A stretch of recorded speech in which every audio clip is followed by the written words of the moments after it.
Let's talk about the 7 reasons for a chronic cough, okay? Number 1, a B12 deficiency. Now, this is not as common, but if you're deficient in B12, it's going to affect the neurology throughout the body, but it could also affect the nerves to your vocal cords and create an irritation. So realize that a simple way to get B12 is by consuming red meat or liver. That'll give you enough B12 pretty quick. All right, next one is something called the laryngopharyngeal reflux, okay? That is a situation where you're getting acid that's kind of coming up through the valve in your stomach. It should be closed. Kind of comes up there and it's going to irritate all the way up through into the vocal cords.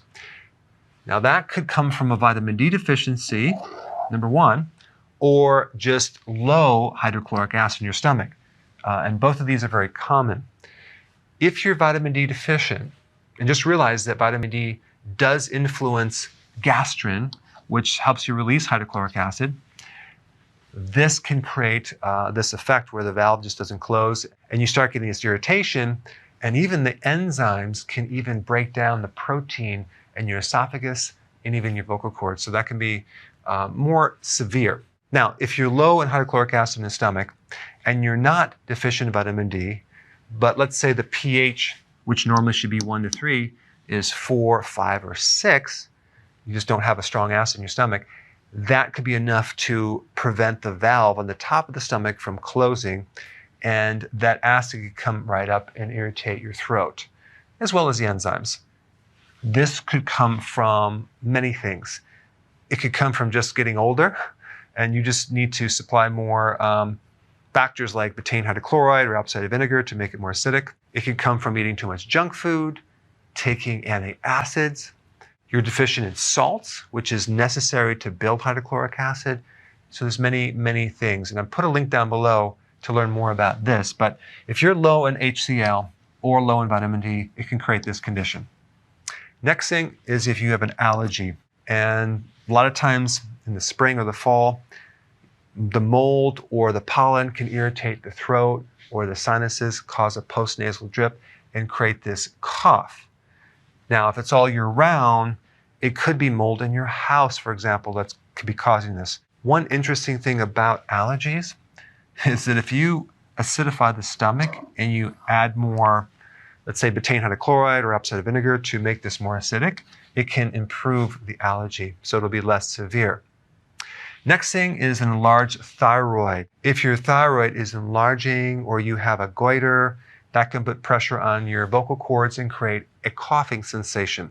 Sometimes when you look at people, you can actually even see that they have this swollen area right around your thyroid. They're not even aware of it. So they should go get it checked. And I have videos on that as well. Next thing is a viral infection.